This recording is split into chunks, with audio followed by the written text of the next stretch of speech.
Pernah suatu ketika paman Nabi Muhammad SAW itu dihina. Sayyidina Abbas radhiyallahu taala anhuma, ya, dihina, nasabnya dihina, leluhurnya dihina. Maka datang lapor pada Nabi Muhammad SAW. Apa yang dilakukan Rasulullah SAW? Apakah Rasul mengatakan, dah nggak usah bangga-banggakan kakek-kakek kita, dah nggak usah banggakan leluhur kita? Pandangan yang salah. Kalau udah urusannya dengan kakek-kakek Nabi Muhammad SAW, urusannya dengan leluhur Rasulullah, itu urusannya adalah urusan Nabi Muhammad Sallallahu Alaihi Wasallam. Kalau kita cinta sama Rasulullah, kita wajib mencintai Rasulullah terus leluhurnya sampai Nabi Adam alaihissalam. Kalau kita cinta Rasulullah, kita wajib cinta dengan tanah kelahiran Nabi Muhammad SAW melebihi tanah kelahiran kita sendiri. Kalau kita cinta Rasulullah, kita harus mencintai keluarga Rasul melebihi keluarga kita sendiri. Kalau kita mencintai Rasulullah SAW, kita harus mencintai istri-istri Nabi Muhammad SAW lebih daripada ibu-ibu kita sendiri. Bismillahirrahmanirrahim. Alhamdulillah, malam hari ini bisa berkumpul kembali di Majelis Ar-Raudhah yang kita niatkan semoga majelis ini menjadi raudhahnya para aulia wassalihin dan bersambung dengan raudhahnya Kanjeng Nabi Muhammad sallallahu alaihi wasallam. Alhamdulillah, perlu syukur terus.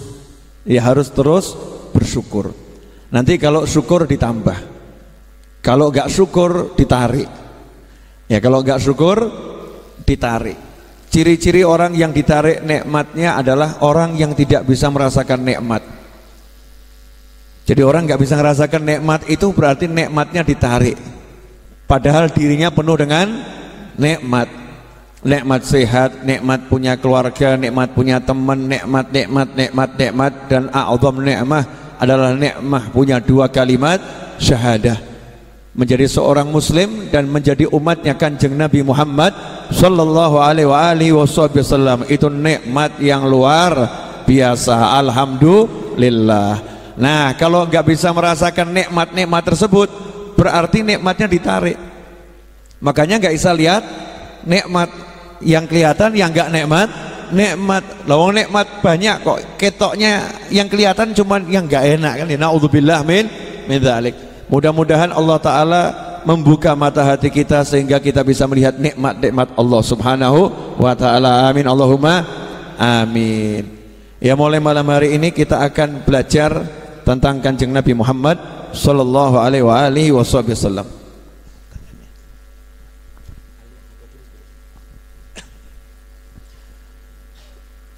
Judul kajiannya adalah Nabiku. Judul kajiannya adalah Nabiku Muhammad SAW. Episode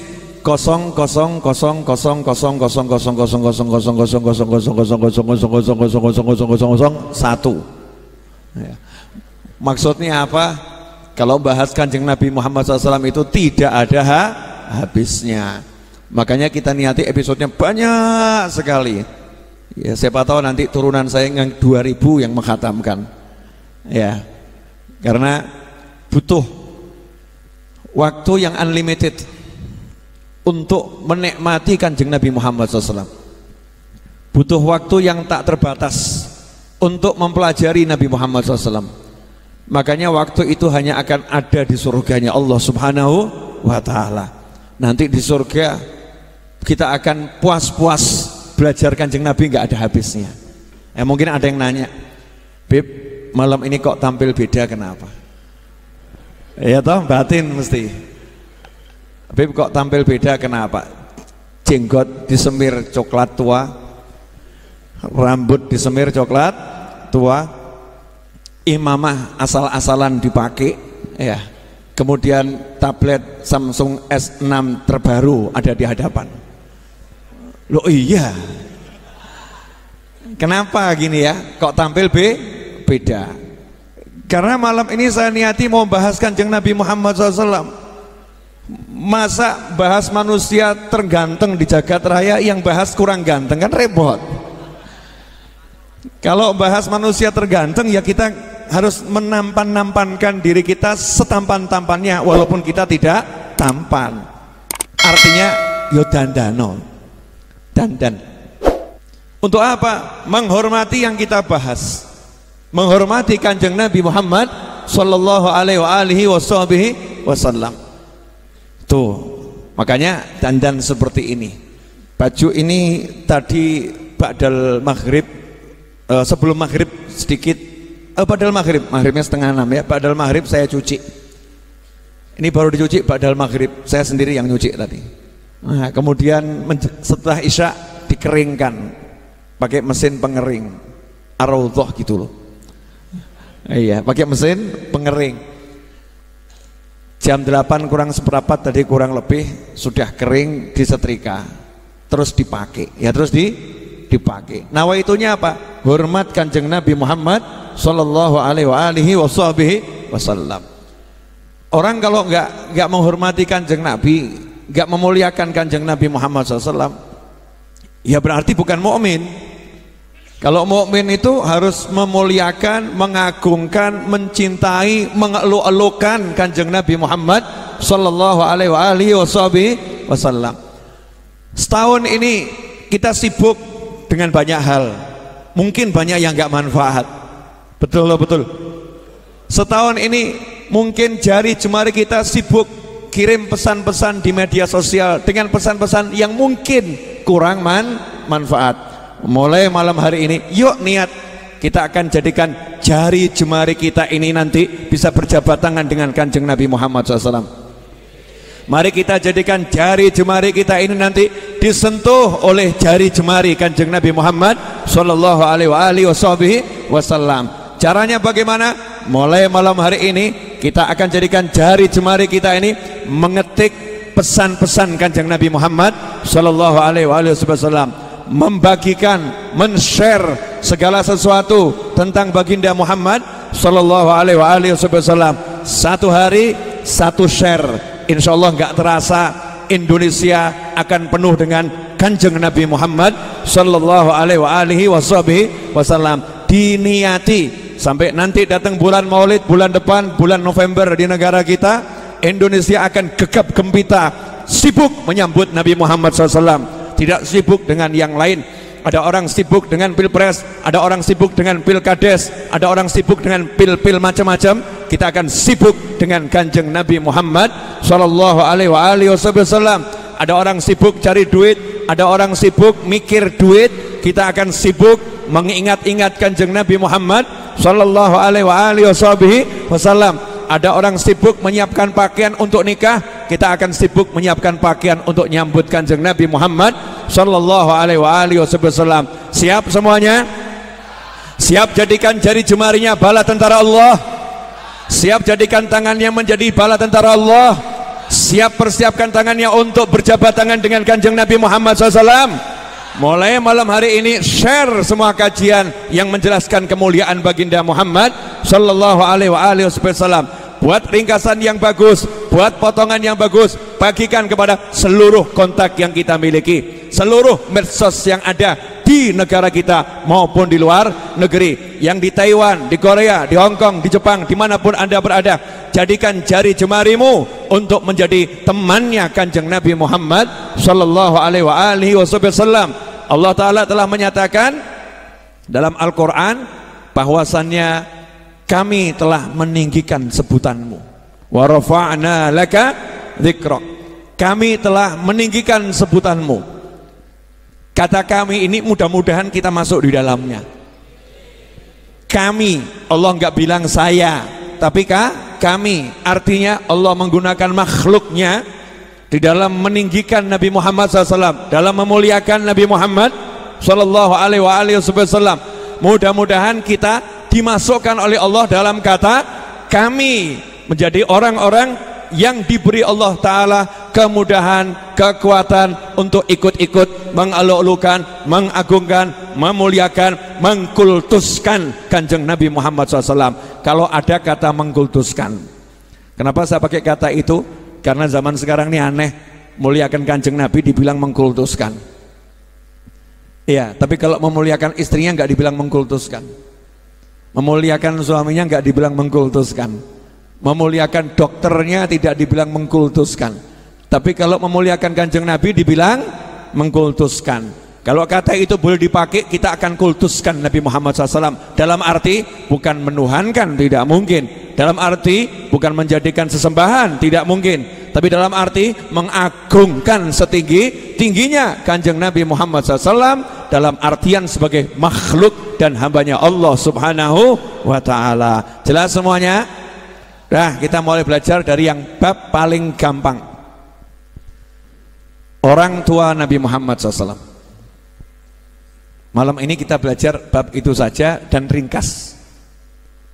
Saya mau meluruskan sedikit pandangan saya dan pandangan teman-teman yang mau lurus bersama saya. Yang punya pandangan beda boleh. Namanya juga pandang ya. Ada orang tuh mandang kuda kelihatan kakinya. Ada orang mandang kuda kelihatan perutnya. Ada orang mandang kuda kelihatan pelananya. Ada orang mandang kuda yang dilihat yang naik kuda. Yang dilihat yang naik kuda. Namanya pandangan itu bisa berbeda-beda. Tapi kalau Anda mau menyimak pandangan saya, ya insya Allah Anda juga mendapatkan sisi pandang yang bagus. Sisi pandang yang bagus. Karena mata saya suka mandang yang bagus.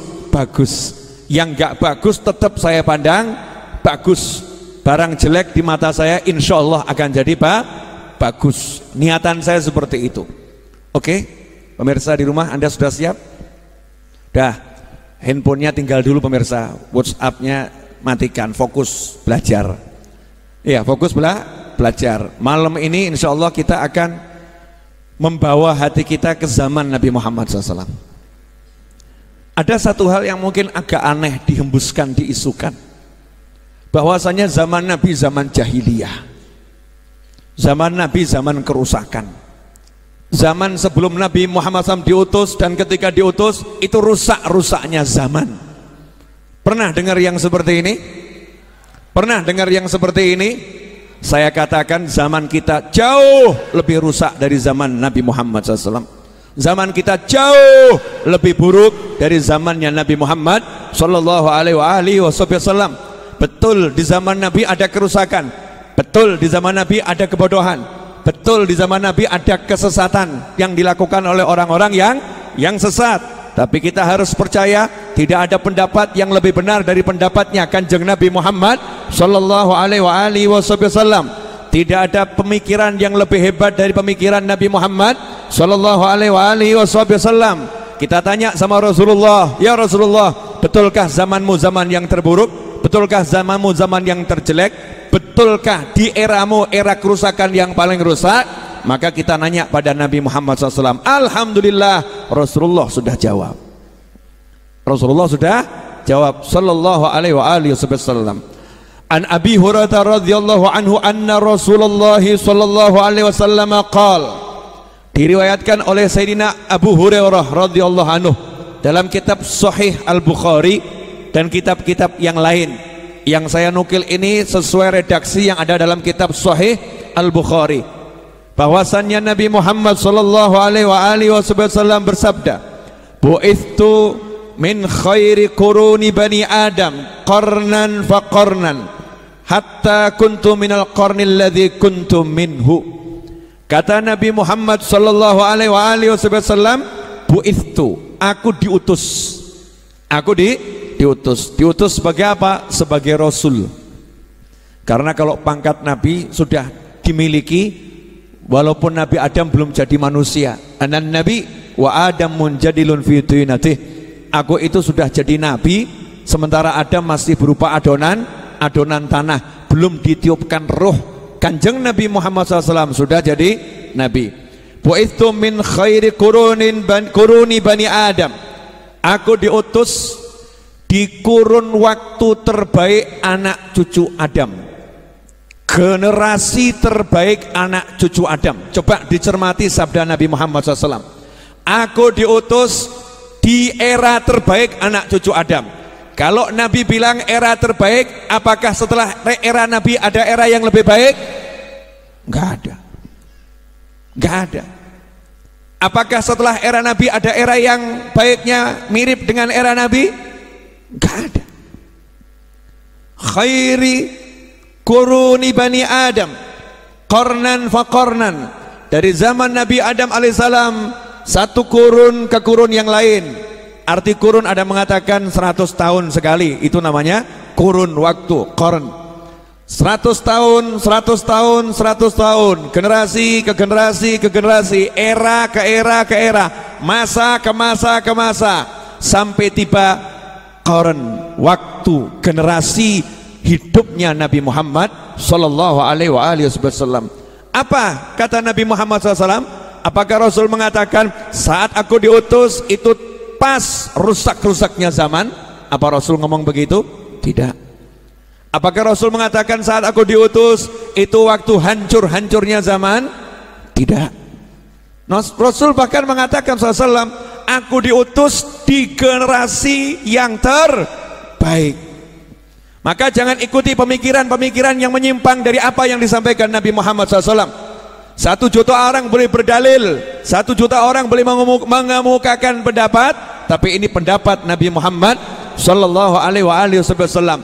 Betul di zaman Nabi ada perzinaan, betul di zaman Nabi ada yang namanya mabuk-mabukan, betul di zaman Nabi ada kemaksiatan. Begitu Islam datang di bawah Nabi Muhammad SAW, Rasul merubah semua itu. Tapi ingat, kerusakan yang terjadi di masa itu tidak sehebat kerusakan yang terjadi di zaman ini.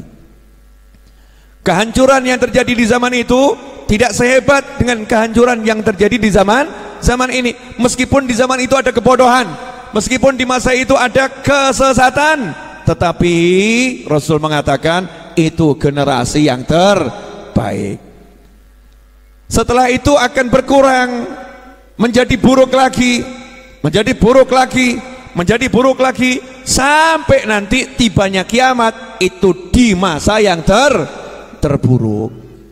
Kalau dengar seperti ini berarti selama ini kita salah sangka atau benar sangka nih? Yang ngeri itu kita merasa hidup di zaman yang lebih baik dari zaman Nabi Muhammad SAW. Kita merasa kerusakan yang ada sekarang ini nggak seberapa dibandingkan orang-orang jahiliyah. Maaf, saya buka sedikit kedok orang-orang jahiliyah, boleh ya? Jahiliyah itu bukan berarti nggak pinter orangnya, orangnya pinter-pinter, orangnya keren-keren, orangnya hebat-hebat. Tapi karena pemikirannya nggak sesuai dengan wahyu ilahi, maka dikatakan jahil, dikatakan bodoh. Makanya di zaman ini kalau ada orang pandai sepandai apapun, tapi pemikirannya menyimpang dari Al-Quran dan Sunnah, maka dikatakan orang jahil, orang bodoh. Gelarnya mau A sampai Z, tapi kalau pemikirannya tidak sesuai dengan pemikirannya Allah dan Rasulnya Shallallahu Alaihi Wasallam, maka dikatakan dia adalah orang yang jahil, bukan orang yang pandai. Itu yang harus kita pahami. Orang jahiliyah itu tidak ada yang berani, tidak ada yang berani tawaf dengan pakaian haram, nggak ada, nggak ada. Tawaf dengan pakaian haram, nggak ada yang berani. Jahil, bodoh, nggak ada yang berani tawaf dengan pakaian haram. Sehingga mereka menyewa pakaian halal. Jadi ada persewaan pakaian halal. Kenapa harus menyewa pakaian halal, nggak beli pakaian halal? Sebab harga pakaian lebih mahal daripada rumah. Harga pakaian lebih mahal daripada rumah. Beli rumah bisa, beli pakaian belum bisa. Nah, ketika melihat uang halalnya nggak cukup buat beli pakaian yang halal, maka mereka menyewa pakaian yang halal digunakan untuk tawaf. Itu orang-orang jahiliyah. Yang tidak bisa nyewa, nah ini jahilnya di sini, nggak bisa nyewa pakaian halal, daripada pakai pakaian haram, mereka lebih baik telanjang. Sehingga banyak orang yang tawaf telanjang bukan karena pengen tawaf telanjang, tapi takut keliling mentawafi Ka'bah, mengitari Ka'bah 7 putaran dengan tubuh ada yang haram, takut dapat murkanya Allah Subhanahu wa taala. Ini jahiliyah. Zaman sekarang berapa banyak orang yang haji dan umroh gak sadar pakaiannya haram, gak sadar loh. Kita gak boleh nuduh ya, kitanya ini loh berangkat haji umroh gak lihat nih pakaian kita halal atau haram, gak mikir. Berarti siapa yang lebih jahil? Siapa yang lebih jahil? Gak mau toh ngomong dirinya jahil, gak mau. Jadi jangan bilang orang jahiliyah itu jahil, bodoh, mereka tertinggal, gak paham.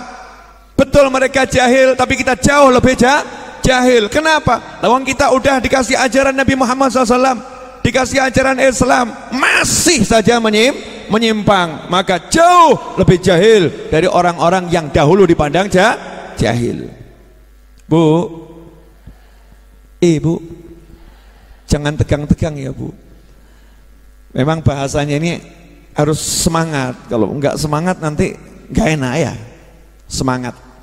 Boleh dilanjut? Jadi generasi yang terbaik generasi siapa? Generasi Nabi Muhammad SAW. Setelah itu generasinya siapa? Para sahabat. Setelah itu generasinya siapa? Para tabi'in. Setelah itu generasi siapa? Tabi'ut tabi'in. Setelah itu generasi siapa? Ya setelah tabi'ut tabi'in, dan seterusnya, dan seterusnya, dan seterusnya. Maka Anda jangan pernah merasa lebih hebat dari tabi'in. Jangan pernah merasa lebih hebat dari sahabat. Jangan. Kenapa? Karena itu bertentangan dengan apa yang disampaikan baginda Muhammad sallallahu alaihi wasallam. Itu poin yang pertama. Poin yang kedua, banyak orang yang menganggap tempat kelahiran Nabi SAW itu bukan tempat yang paling hebat. Ada orang yang menganggap suku Nabi Muhammad SAW itu bukan suku yang terhebat. Ada orang yang menganggap Arab itu bukan sesuatu dalam Islam. Maka malam hari ini perlu sadar semuanya. Perlu sadar semuanya. Meskipun bangsa kita bangsa yang hebat, meskipun negara kita negara Islam yang terbesar di dunia, tapi sebagai muslim kita harus menyatakan dengan ikrar dan iman dalam hati, tidak ada bangsa dan suku yang lebih hebat di jagat raya ini melebihi suku dan bangsa Arab. Saya nggak ngomong kerajaan Saudi ya. Kerajaan Saudi belum tentu orangnya orang Arab. Ini suku Arab, paham ya? Suku Arab. Karena di Saudi sana isinya macam-macam. Ya, saya nggak ngomong Mesir, karena yang dimaksud Arab di situ adalah orang-orang asli Mekah. Itu bangsa yang terhebat, suku yang berhebat. Jadi kalau bicara Arab jangan dikaitkan dengan kerajaan Saudi Arabia, tetapi asal usul baginda Muhammad sallallahu alaihi wasallam. Ini kalau kita lihat, pernah suatu ketika paman Nabi Muhammad SAW itu dihina. Sayyidina Abbas radhiyallahu taala anhuma, ya, dihina, nasabnya dihina, leluhurnya dihina. Maka datang lapor pada Nabi Muhammad SAW. Apa yang dilakukan Rasulullah SAW? Apakah Rasul mengatakan, dah nggak usah bangga-banggakan kakek-kakek kita, dah nggak usah banggakan leluhur kita? Pandangan yang salah. Kalau udah urusannya dengan kakek-kakek Nabi Muhammad SAW, urusannya dengan leluhur Rasulullah, itu urusannya adalah urusan Nabi Muhammad sallallahu alaihi wasallam. Kalau kita cinta sama Rasulullah, kita wajib mencintai Rasulullah terus leluhurnya sampai Nabi Adam alaihissalam. Kalau kita cinta Rasulullah, kita wajib cinta dengan tanah kelahiran Nabi Muhammad SAW melebihi tanah kelahiran kita sendiri. Kalau kita cinta Rasulullah, kita harus mencintai keluarga Rasul melebihi keluarga kita sendiri. Kalau kita mencintai Rasulullah SAW, kita harus mencintai istri-istri Nabi Muhammad SAW lebih daripada ibu-ibu kita sendiri. Coba lihat riwayat Tirmidzi. Anil Muttalib bin Abi Wada'ah qala jaa al-Abbas ila Rasulillah SAW wa kanahu sami'a syai'an faqama an-nabi SAW ala al-mimbar faqala man ana.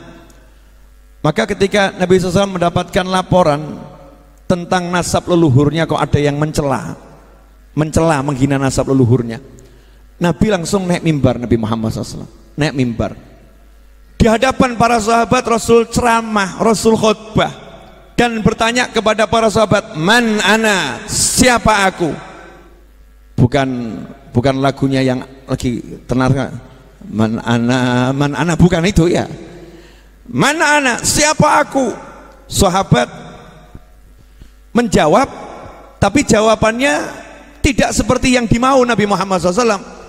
Sahabat menjawab dengan jawabannya, qala faqalu anta Rasulullah alaika salam, salam sejahtera untukmu, kamu adalah utusan Allah. Rasul tidak mengindahkan jawaban para sahabat. Karena Rasul lagi mau ngomong, saya nggak nanya saya Rasul, saya nanya saya ini anaknya siapa, saya ini cucunya siapa, saya ini siapa. Saya nggak nanya jabatan saya sebagai Rasul, tapi kamu tahu nggak saya siapa? Maka Rasul berkata, qala ana Muhammad ibnu Abdullah bin Abdul Muttalib. Aku adalah Muhammad, aku putranya Abdullah. Abdullah ayahku adalah putranya Abdul Muttalib. Jadi Rasul menunjukkan nasabnya, nasabnya, kemuliaan leluhurnya, kakek-kakeknya, sukunya dimuliakan oleh Nabi Muhammad SAW. Maka kalau hidup di zaman ini merendahkan leluhurnya Rasulullah, merendahkan suku bangsanya Rasulullah, berarti sama dengan merendahkan Nabi Muhammad SAW. Ini yang sering tidak dipahami. Mau dipisahkan Nabi sama sukunya, Nabi sama leluhurnya, nggak bisa. Nabi itu satu paket, Nabi, leluhur, suku itu satu paket, nggak bisa dipilah-pilah. Itu yang namanya asyhadu an la ilaha illallah wa asyhadu anna Muhammadan Rasulullah. Kalau bersaksi Nabi sebagai Rasul utusan Allah, maka harus menyaksikan kemuliaan leluhurnya, kemuliaan sukunya, kemuliaan bangsanya, kemuliaan jiwanya, kemuliaan fisiknya Nabi Muhammad sallallahu alaihi wasallam. Lanjutannya Rasul bersabda, Rasul menjelaskan sekarang kenapa ini suku bangsa Rasul, leluhur Rasul ini harus dimuliakan, harus dimuliakan. Innallaha khalaqal khalqa faj'alani fi khairihim firqah. Sesungguhnya Allah Ta'ala menciptakan ciptaannya, makhluknya, dan Allah telah meletakkan aku di kelompok yang terbaik dari semua ciptaan Allah Subhanahu wa Ta'ala. Tsumma ja'alahum firqatain. Kemudian kelompok yang ada ini dari semua ciptaannya Allah Ta'ala dibagi menjadi dua. Fajalani fi khairihim. Dari dua kelompok ini aku diletakkan pada bagian kelompok yang terbaik. Tsumma ja'alahum qabail. Kemudian Allah Ta'ala menjadikan kelompok yang terbaik ini bersuku-suku. Dari seluruh makhluk dipilih sama Allah sampai ada satu kelompok. Kelompok ini oleh Allah Ta'ala dibagi menjadi suku-suku, suku A, suku B, dan seterusnya. Apa sabda Nabi Muhammad SAW? Faja'alani fi khairihim qabilah. Maka Allah Ta'ala meletakkan aku di suku yang terbaik. Fi khairihim qabilah. Allah meletakkan aku di suku yang terbaik. Jadi kalau zaman sekarang ada orang yang merasa sukunya lebih hebat dari suku Nabi Muhammad SAW, dia telah sombong kepada Nabi Muhammad SAW. Na'udzubillah min dzalik. Menyombongkan diri di hadapan Rasulullah, dapatnya apa? La barakah fil ilm, berkah ilmunya enggak ada. Harus tundukkan dirinya, mengakui kebenaran sabda Nabi Muhammad SAW. Siapapun kita, suku bangsa kita, itu tidak mungkin bisa menyamai bahkan mengalahkan suku Nabi Muhammad sallallahu alaihi wasallam. Faja'alani fi khairihim qabilah thumma ja'alahum buyutan. Kemudian Allah Ta'ala menjadikan mereka itu marga-marga. Yang namanya suku nanti ada marganya. Ya, suku Jawa nanti ada marganya A, B, C, D. Marga. Apa sabda Nabi Muhammad SAW? Faja'alani fi khairihim baitan wa khairihim nafsan. Allah Ta'ala meletakkan aku di marga yang terbaik, dan Allah memberikan aku fisik yang terbaik, ruh yang terbaik. Jadi semua tentang Nabi SAW nggak ada yang kurang. Keluarganya keluarga terbaik, fisiknya fisik terbaik, marganya marga terbaik, bangsanya bangsa terbaik, bahasanya bahasa terbaik. Nggak ada yang nilai bawah, nggak ada. Kenapa? Ini adalah Rasul yang paling indah, paling mulia, paling hebat, paling luar biasa. Maka Allah meletakkannya juga di waktu yang paling baik, di waktu yang paling baik. Nah, kita ini bejo loh, lahir di akhir zaman ini termasuk bejo, karena kita nggak jadi umatnya Nabi Musa, nggak jadi umatnya Nabi Isa, nggak jadi umatnya Nabi Nuh. Kalau kita jadi umatnya Nabi Musa, Nabi Nuh, Nabi Isa, itu mulia, tapi mulia. Tapi jadi umatnya Nabi Muhammad SAW, nggak ada kemuliaan yang bisa mengalahkan kemuliaan umatnya Nabi Muhammad SAW. Mau sampai-sampai Nabi Musa saja rela turun pangkat kok. lebih baik aku lengser ya Allah dari derajat Nabi dan Rasul, saya mau jadi umatnya Nabi Muhammad SAW. Bayangin loh, Nabi Musa ini mau lengser, jadi bukan lengser dari ketua RT, ketua RW, ini lengser dari jabatan Rasul loh. Ya Allah, saya rela dilengserkan dari jabatan Rasul jadi umat biasa, tapi umatnya Nabi Muhammad SAW. Ada yang mau turun pangkat dari pangkat Nabi dan Rasul? Oh, jabatan RT saja dicopot kadang marah. Betul. Jabatan RW aja dicopot kadang marah. Ini Nabi Musa AS minta sama Allah Ta'ala, lengserkan saya ya Allah, tak jadi orang biasa, tapi umatnya Nabi Muhammad SAW. Ini biasa atau luar biasa nih? Luar biasa. Lah kita jadi umatnya Nabi Muhammad SAW merasa biasa-biasa saja, nggak ada kebanggaan. Itu nabiku, itu rasulku, itu pimpinanku, itu beliau adalah pujaan hatiku. Kalau biasa, hatinya damai-damai saja. Itu bahasa halusnya damai, bahasa kasarnya mati.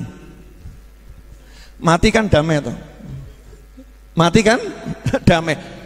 Hati kita mati itu, nggak merasa saya punya Rasul yang terhebat, Nabi yang terhebat, bahasa Nabiku yang terhebat, suku Nabiku yang terhebat. Gak punya rasa begitu.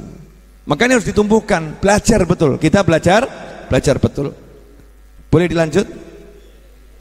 Dah, itu episode awal. Kenapa saya ngomong begini? Biar semua orang paham. Orang tua Nabi Muhammad SAW berasal dari suku yang terbaik itu.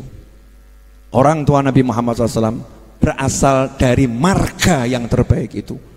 Orang tua Nabi Muhammad SAW berasal dari keluarga yang terbaik itu.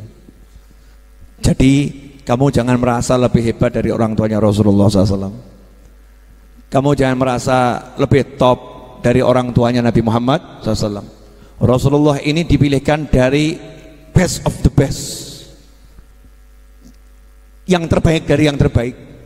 Dipilihkan orang tua yang terbaik, keluarga yang terbaik, kampung yang terbaik di jagat raya, kampung yang terbaik. Jangan jenengan kira Nabi SAW itu lahir di Mekah gitu saja, nggak ada rencana ilahi. Hijrah di Madinah nggak ada rencana ilahi. Semua dipilih oleh Allah Subhanahu Wa Taala. Nanti kita bahas di episode berikutnya. Episode ini fokus tentang orang tua Nabi Muhammad Sallallahu Alaihi Wasallam. Ya saya ngomongkan baru sekitar 30 menit. Betul atau salah? Betul ya, kurang lebih 30 menit. Betul ibu-ibu. Loh, kalau salah disalahkan loh, jangan cuma betul. Saya nggak lihat jam soalnya. Berapa? Bahkan ditambahi 2 menit, 32 menit, berarti betul sekitar 30 menit. Pemirsa dimanapun Anda berada, itu tadi mukadimah ya. Sengaja saya bersemangat karena mohon maaf, akhir zaman ini banyak pemikiran-pemikiran yang menyimpang. Kalau baca di Google artikel, di medsos artikel, banyak pemikiran yang menyimpang. Ya, kemudian menganggap bangsa Arab itu bangsa yang nggak penting. Menganggap Islam itu bukan Arab, ngawur kamu. Nggak ada Arab ya nggak ada Islam. Nggak ada Arab nggak ada Islam. Nabimu orang Arab, Al-Quranmu bahasa Arab. Kamu nggak bisa ngerubah sholat di bahasa Indonesia. Aku mau ke Arab-Araban, sholatnya Indonesia weh. Nggak bisa. Islam harus ke Arab-Araban. Islam harus ke Arab-Araban. Tapi ya bukan berarti kalau nggak ke Arab-Araban bukan Islam. Paham ya? Misal begini. Udah saya nggak mau ke Arab-Araban. Terus ya udah nanti kalau saya itu sholat, ya saya itu sholat. Orang Arab itu kan pakai ya gamis, pakai sarung gitu kan ya, pakai sarung. Saya sholatnya pakai celana jeans saja. Ya coba nanti kamu ngimami di Masjidil Haram pakai celana jeans. Dipuja seluruh dunia atau dibenci seluruh dunia? Cek. Betul, Nabi Muhammad SAW itu orang Arab. Nabi itu orang Arab. Pakaiannya ya pakaian orang Arab. Tapi kalau kamu tiru pakaian nabimu, kamu bukan dikatakan niru orang Arab, kamu niru Nabi Muhammad sallallahu alaihi wasallam. Maka kamu jangan mau dengan kalimat kearab-araban, tapi katakan, saya enggak kearab-araban, Arab itu yang termulia, Nabi ke orang Arab, tapi aku ke nabi-nabian. Paham enggak? Aku niru Nabi Muhammad SAW. Karena ini ada orang yang berupaya memisahkan antara Rasulullah dengan Arab. Gak bisa. Kita cinta tanah air, Indonesia. Saya Solowi. Oh iya, Solowi. Cek di YouTube penceramah insya Allah yang paling sering mengungkapkan kalimat mangan orang mangan yang penting kumpul sa Indonesia Raya, mungkin itu saya. Betul betul. Hampir di setiap ceramah saya mangan orang mangan yang penting kumpul. Itu saya keliling Indonesia sampai dunia, yang saya sebarkan ajaran orang Jawa, mangan orang mangan yang penting kumpul. Tapi masuk televisi aku ya sarungan. Masuk televisi ya sarungan. Karena itu pakaian yang terbaik adalah pakaian yang sesuai dengan Nabi Muhammad sallallahu alaihi wasallam. Dah, saya boleh tajak ngecek, boleh. Zaman kita zaman dulu bagus mana? Jangan kamu ngukur, zaman dulu pakainya kan dokar, sekarang mobil. Sekarang pesawat. Kanjeng Nabi itu pakai kendaraan yang sekali melangkah langsung menembus pandangan. Buruk. Oh, zaman dulu tuh para wali nggak butuh telepon, tinggal kira ya sing dijak kana ngomong mudeng. Lah awakmu ngenten golek sinyal, los sinyal. Jok kakek gaya. Merasa lebih hebat. Teknologi butuh alat, teknologi mereka nggak butuh alat. Orang Jawa itu cuman silo aja mudeng kok. Wis tekan. Silo, orang Jawa itu silo paham, wis tekan. Oh, ngaten, nggih. Keluar, oh iya tekan tenan. Kita kan tekan sampai di mana? Alah, ora krungu, sinyal elek pedot, bingung. Karena informasi.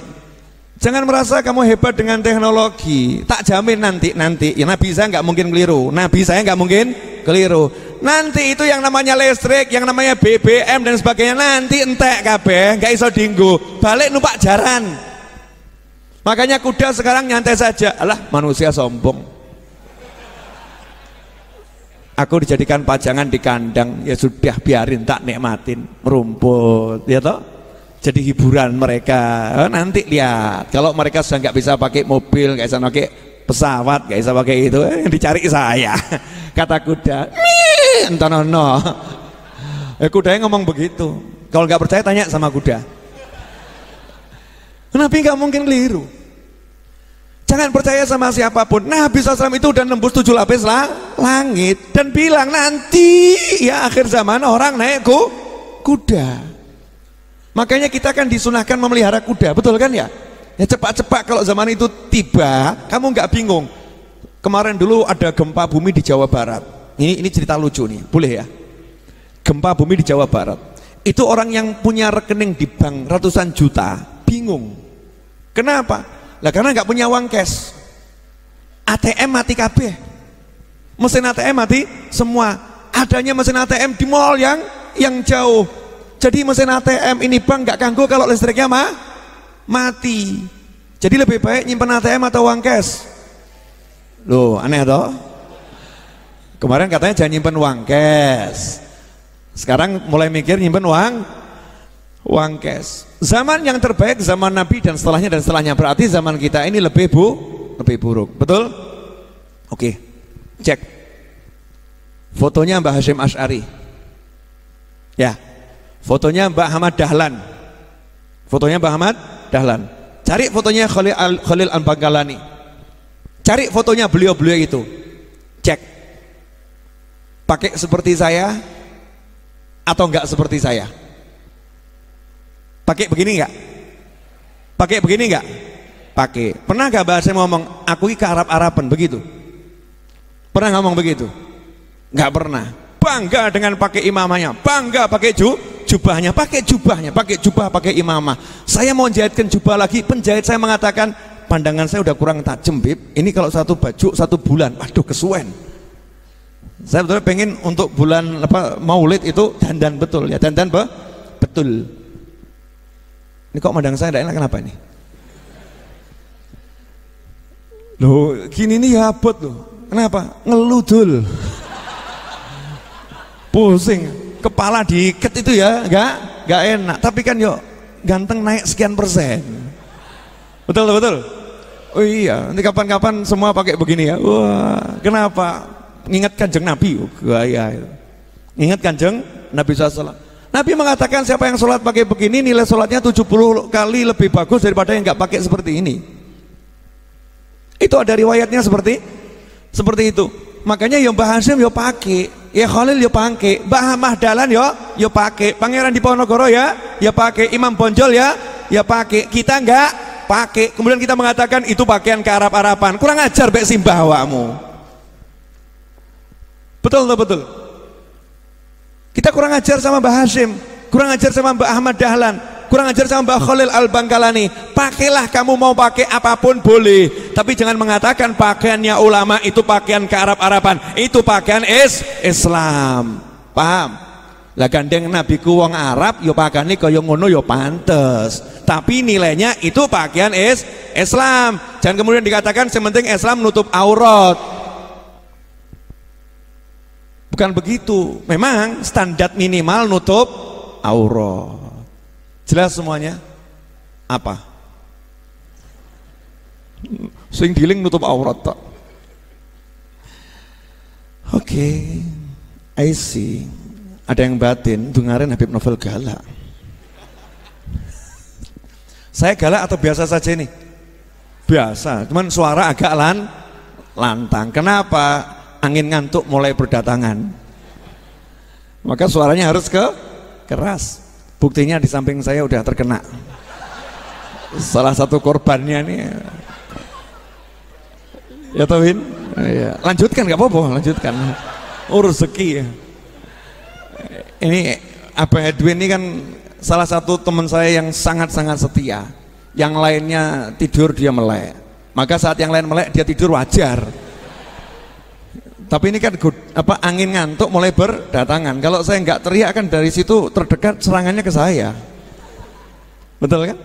Ustadz Iis biasanya urutan kedua. Lu bener nih, biasanya urutan kedua. Makanya kalau wirid subuh itu tak paksa Ustadz Iis yang mimpin. Kenapa? Karena kalau yang mimpin orang lain, dia yang pertama kali tidur. Karena dia bangunkan orang-orang yang tidur untuk bangun. Saat orang-orang bangun dia tidur. Tugas selesai. Maka saya siasati bagian wirid kamu. Iya, wes gugai kon moco melek terus dia. Boleh dilanjut?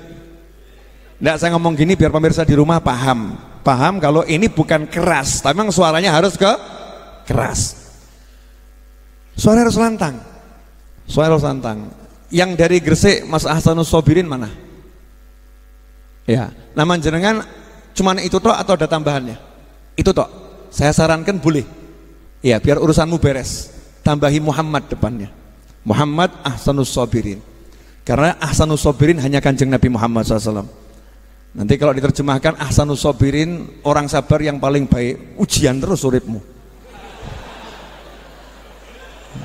Iya, ujian terus. Tapi kalau dikasih Muhammad Ahsanus Sobirin, sebaik-baik orang yang sabar adalah Kanjeng Nabi Muhammad SAW. Artinya namamu hanya dongengkan Kanjeng Nabi. Bagus.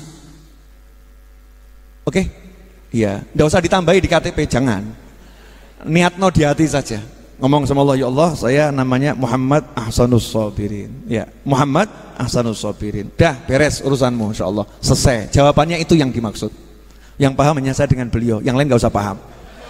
Orang-orang langit itu kalau ngobrol begini saja. Bisa-bisa gaya Habib Novel gak apa-apa ya.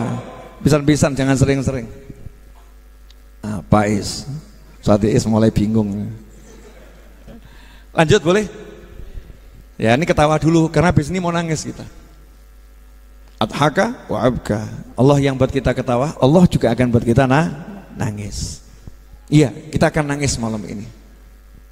Udah siap? Saya dulu siap ini. Moga-moga aku gak nangis. Saya itu udah berapa hari belajar biar nyampaikan ini nggak nangis. Sebab kalau saya nangis repot nanti. Kenapa? Saya itu kalau nangis jelek. Saya kalau nangis jelek. Maka jangan sekali-kali syuting saya ketika saya nangis. Itu aib, saudara-saudara. Aib. Ya, itu aib. Makanya saya berusaha malam ini jangan sampai saya nangis, tapi saya pengen jenengan semua nangis. Nanti Mas Rio nyuting satu-satu, nyowelekmu gituan. Ya kan, ini wajahmu nangis begini. Kita akan nangis karena kita membahas orang tua Nabi Muhammad SAW, orang tuanya Rasulullah.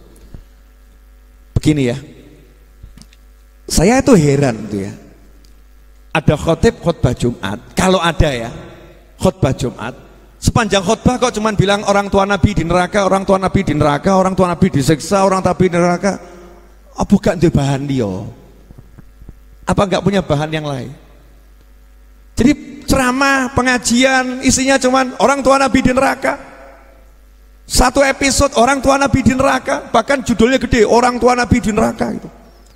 Yang bagian motong-motong ceramah saya, tolong jangan potong ceramah saya kemudian diambilkan ceramah ustadz lain yang bertentangan dengan materi ini, kemudian dijejerkan, kurang ajar, ngedu awakmu. Nah, saya nggak niat bermusuhan dengan siapapun, paham ya? Jadi mengherankan kita ini kalau sampai ceramah yang diurusi orang tua Nabi di neraka. Naudzubillah min dzalik. Satu hal yang perlu kita pahami, Nabi Muhammad SAW itu sudah mengatakan bahwasanya aku berasal dari keluarga yang terbaik. Kalau Nabi bilang keluarga yang terbaik, itu berarti terbaik sebagian atau terbaik semuanya? Terbaik semuanya. Makanya kita jangan prasangka buruk kepada orang tua Nabi Muhammad Sallallahu alaihi wasallam. Kalau ada hadis ya yang mengisyaratkan seakan-akan orang tua Nabi di neraka, ayah Nabi di neraka, seperti itu, ulama punya penjelasan. Itu udah saya jelaskan panjang lebar. Malam ini saya nggak mau jelaskan bab itu. Pokoknya intinya begini, Habib Novel dan leluhurnya. Jadi Habib Novel punya ayah Habib Muhammad, punya ayah Habib Ahmad, ya Abdurrahman, terus ke atas leluhurnya, berarti sampai kanjeng Nabi Muhammad SAW.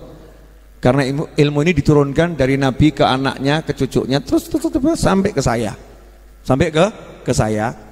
Nenek saya itu Muslim, Sayyidatuna Aminah binti Wahab. Kakek saya Abdullah bin Abdul Muttalib itu Muslim, bukan kafir. Iman sama Allah Subhanahu wa ta'ala. Kami ini dari satu nasab sampai ke atas, nggak ada satupun yang kafir, nggak ada satupun yang kafir. Sampai Nabi Adam alaihissalam semuanya mukmin. Itu pendapatnya para habaib.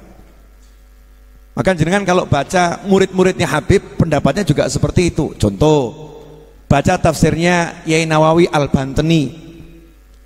Yai Nawawi Al-Bantani itu mengatakan ketika menafsirkan surat, saya ini kalau bab surat-surat nggak hafal soalnya. Ya, yang ayatnya berbunyi, wa taqallubaka fis sajidin, dan bolak-balikmu pada orang-orang yang sujud. Itu ahli tafsir banyak penafsiran. Ahli tafsir banyak penafsiran.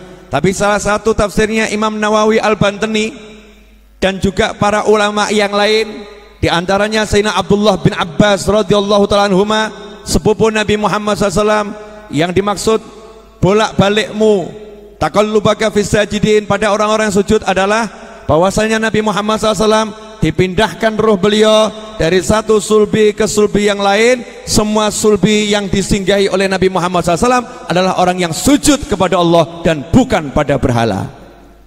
Sujud pada Allah dan bukan pada berhala. Artinya apa?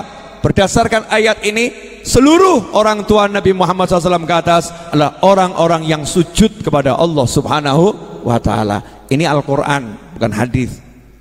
Ini Al-Quran. Dan ahli tafsir gak menafsirkan pakai kepalanya, tapi berdasarkan riwayat dan ilham ilahi. Kemudian dalam ayat yang lain Allah juga mengatakan, wa ma kunna mu'adzibina hatta nab'atha rasula. Al-Isra ayat 15. Dan sesungguhnya kami tidak akan menyiksa seseorang sebelum kami mengutus Rasul kepada mereka. Jadi kalau satu kampung kok nggak pernah dapat syiar Islam, misal ada satu wilayah di Indonesia sejak zaman dahulu kala terisolir, nggak pernah ada orang masuk ke sana, nggak tahu radio, nggak tahu apa-apa, nggak ada yang dakwah, nggak tahu ada Islam, maka tidak akan disiksa oleh Allah Ta'ala karena nggak iman. Kenapa? Karena nggak tahu. Karena nggak tahu. Dihukumnya apa? Dengan baik atau buruk amalnya. Orangnya baik atau orangnya buruk. Nah, di zaman Nabi Muhammad SAW perlu kita kasih catatan yang besar. Rasulullah SAW itu umur 6 tahun ibunya wafat. Dalam kandungan ayahnya wafat.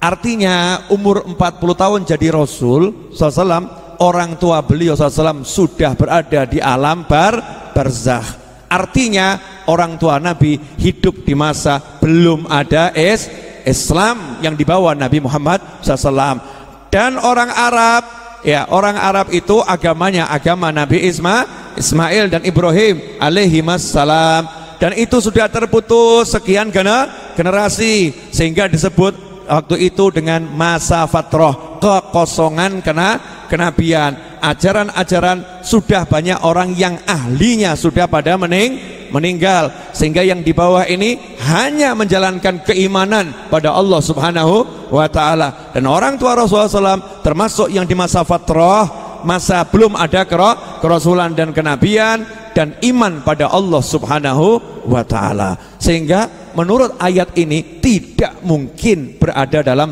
siksa. Itu akidahnya para habaib seperti itu. Dan para kiai ya seperti itu. Akidah Ahlus Sunnah wal Jamaah. Beb, ada yang punya pendapat lain? Monggo, nggak apa-apa. Tapi setahu saya para ulama yang pakar-pakar itu yang punya pendapat lain, itu pendapatnya ilmiah dan tidak dijadikan ceramah. Nggak ada terus ceramah bab masuk nerakanya orang tua Nabi Muhammad SAW. Masya Allah, ya ngeri itu ya. Kajian khusus tentang itu. Naudzubillah min dzalik. Enggak ada yang seperti itu. Oke, sampai di sini jelas? Udah satu-satu dulu. Nanti kalau banyak-banyak pada bingung. Tadi yang wataqallubaka fis sajidin itu surat Asy-Syu'ara ayat 219. Asy-Syu'ara 219. Nah, kopinya monggo diunjuk. Saya udah bicara 1 jam. Terasa enggak? Manusia-manusia yang tidak punya perasaan. 1 jam saya teriak-teriak tidak terasa. Pemirsa dimanapun Anda berada, tadi semua itu cuman muqaddimah, belum intinya. Intinya yang setengah jam ini. Boleh saya ulangi dikit, boleh? Jadi orang tua Nabi Muhammad SAW leluhurnya ke atas itu adalah suku yang terbaik, marga yang terbaik, keluarga yang terbaik, zat fisik yang terbaik. Maka lahirlah manusia yang paling baik, makhluk yang paling baik. Namanya sekarang, subhanallah, ayah Rasul itu namanya Abdullah. Tolong diterjemahkan, Abdullah itu artinya apa? Hambanya Allah. Jadi ayah Rasul namanya siapa? Abdullah. Ibu Rasul namanya Aminah. Aminah artinya wanita yang aman. Wanita yang aman. Jadi namanya saja udah aman. Yang satu hambanya Allah. Yang menarik lagi, Sayyidah Aminah ini nggak punya kakak, nggak punya adik. Ibu Rasul itu anak tunggal. Ibu Rasul itu anak tunggal. Sehingga ketika punya anak Nabi Muhammad SAW, cintanya luar biasa. Allahumma shalli wa sallim alaihi. Maka ketika punya anak Rasulullah SAW, cintanya luar biasa. Kenapa Allah pilihkan ibu yang nggak punya saudara? Biar ibu ini betul-betul mendidik, mencintai, mengasuh dengan fokus, gak ngurus yang lain. Itu diantara hikmah ilahiyah. Ayah Nabi Muhammad SAW dalam kandungan sudah dipanggil oleh Allah Subhanahu wa Ta'ala. Biar apa?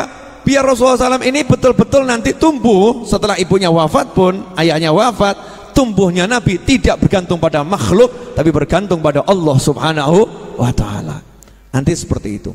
Nah, saya akan ceritakan episode sampai wafatnya ibu Nabi Muhammad SAW. Begini Bapak Ibu sekalian, pemirsa dimanapun Anda berada, Sayyidina Abdullah ayahnya Nabi Muhammad SAW, yang dalam kitab Maulid Simtud-Durar dikatakan Dzil Qadril Azim, yang punya kedudukan yang agung, jadi kedudukan yang luar biasa. Ayah Nabi Muhammad SAW itu pemuda yang ganteng pol, gantengnya luar biasa, dan beliau alaihissalam adalah anak ke-10 Abdul Muttalib. Jadi kakek Nabi itu punya anak 10.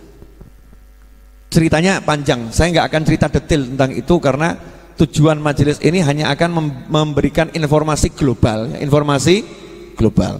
Detail ya kita akan belajar di Santri Weekend. Ya, Santri Weekend besok akan bahas itu agak detail. Jadi yang pengen tahu detailnya besok pagi insya Allah lihat tayangan YouTube saya. Yang belum subscribe segera subscribe. Oh iya, iklan dulu tuh ya. Sayyidina Abdullah ganteng. Yang jatuh cinta ya banyak. Namanya ganteng. Yang goda ya ada. Yang goda ya ada.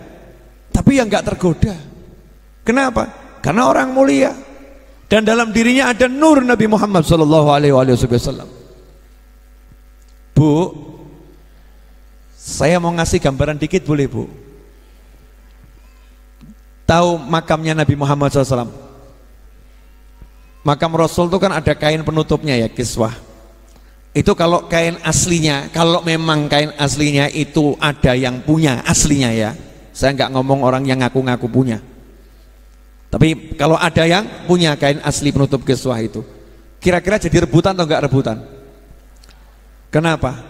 Diyakini penuh barokah. Betul? Penuh barokah. Suatu tempat kalau di situ ada Nabi Muhammad SAW, kira-kira tempat itu aman atau enggak aman? Dalilnya apa? Dan kami sekali-kali tidak akan menyiksa mereka selama engkau masih ada di tengah-tengah mereka. Betul atau betul? Jadi kalau ada Nabi SAW enggak mungkin disiksa. Itu orang kafir loh. Orang kafir kok di kota itu ada Nabi, maka Allah enggak nurunkan siksanya, ditunda sama Allah siksanya. Siksanya ditunda. Kalau mukmin istighfar, siksanya ditunda. Nah sekarang kalau ada satu manusia yang di perutnya ada Nabi Muhammad SAW, Bu, ada manusia perutnya di dalam ada Nabi Muhammad SAW. Ini kira-kira manusia biasa atau manusia yang sangat-sangat dipilih oleh Allah Ta'ala? Sangat-sangat dipilih. Makanya nanti cek nih para pelajar, cek, tidak ada satupun ibu Nabi yang kafir, gak ada. Entah ibunya Nabi Musa, entah ibunya Nabi Isa, entah ibunya Nabi Nuh, semua mukminah, gak ada yang kafir. Kok kemudian ada orang mengatakan ibu Nabi Muhammad kafir? Kan aneh. Paham ya? Kan aneh. Tidak ada ayah-ayah Nabi kafir. Ayah Nabi semuanya mukmin. Ada mengatakan lah itu Nabi Ibrahim, Azar, ya nyembah patung, buat patung. Azar itu bukan ayah Nabi Ibrahim, tapi paman. Semua nama Nabi ketika disebutkan ayahnya nggak disebutkan namanya. Abi. Tapi ketika Azar disebutkan ayahnya yang namanya Azar. Artinya apa? Itu bukan ayahnya, tapi pamannya. Itulah keindahan berbahasa Arab. Jadi ayah-ayah Nabi Muslim semua, ibu-ibu Nabi Muslim semua. Nah di sini ibu Nabi Muhammad SAW bukan sembarang muslimah, mukminah. Di perutnya ada Nabi Muhammad SAW. Pakai bahasa apa lagi untuk menjelaskan kemuliaannya? Kita mau ngomong apa itu? Untuk menjelaskan kemuliaan manusia yang di tubuhnya ada perut Nabi Muhammad SAW. Sudah iso, mentok. Nabi terlahir dari ibu yang mulia, nasabnya mulia, ayah yang mulia, nasabnya mulia. Lahir Nabi Muhammad SAW. Umur 6 tahun, saya kan udah janji jam 10 selesai ya. Jam 10 selesai. Umur 6 tahun mau diajak ibunya ke rumah leluhurnya yang di Madinah. Karena kakek Nabi Abdul Muthalib itu menikah ya dengan wanita, punya ibu seorang wanita di Madinah, Bani Najjar. Dari Bani Najjar.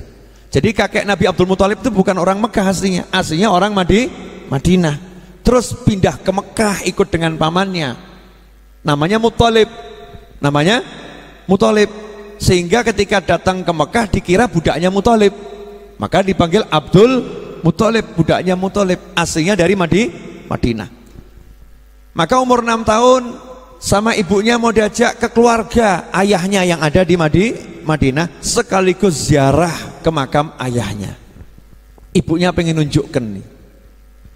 Bayangkan anak yang dari kecil gak pernah melihat ayahnya. Anak yang dari kecil gak pernah dengar kalimat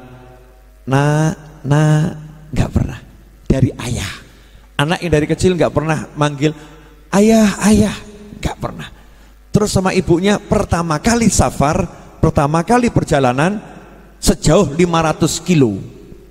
Mekah Madinah kurang lebih 500 kilo. Sejauh 500 kilo untuk melihat keluarga ayahnya dan sekaligus melihat makam ayahnya. Kira-kira hati anak ini penuh tanda tanya enggak? Penuh tanda tanya.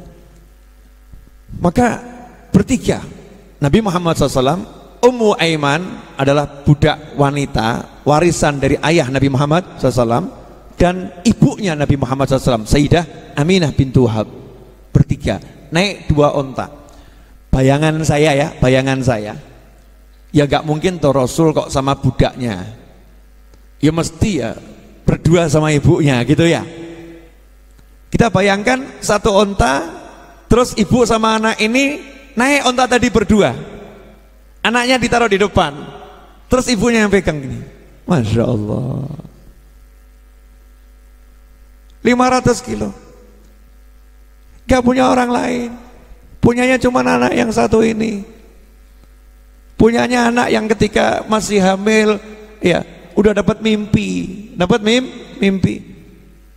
di jalan ya pasti cerita, nah ini loh nak namanya ini, nah ini loh ini nak, didongengi macam-macam, diceritakan macam-macam dengan penuh cinta dan kasih sayang. Sampai di Madinah, di Bani Najjar, tentunya itu perjalanan yang cukup jauh, 500 kilo. Sampai di sana Nabi Muhammad SAW ditunjukkan oleh ibunya, nak ini makam ayahmu, ini makam ayahmu. Yo nangis Nabi Muhammad SAW. Gak bisa meluk tubuh, yang bisa dipeluk cuman makam, yang dipeluk makam.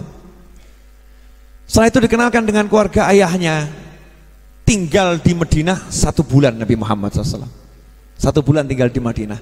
Maka ketika Rasul sudah hijrah, Rasul itu ngomong sama sahabat, ini loh rumah di mana ayah saya dimakamkan. Itu loh danau saya dulu waktu kecil, saya dulu belajar renang di situ, saya berenang di situ. Saya dulu main-main sama anak-anak Madinah sini, anak-anak kecil-kecil. Saya berbahasa main-main sama mereka, renang, dan saya pandai berenang. Ceritakan masa kecilnya bersama ibunya. Tentu kenangan yang sangat indah. 1 bulan berlalu, ibunya mengajak Nabi Muhammad SAW pulang ke Mekah. Diajak pulang ke Mekah bertiga. Saya ini haji 2 kali, naik bis full AC, full AC. Itu perjalanan dari Mekah ke Madinah itu melelahkan. Umroh dari Madinah ke Mekah di bis itu kita lelah, karena ya kanan kiri padang pasir, pemandangannya padang pasir, aspal, panas.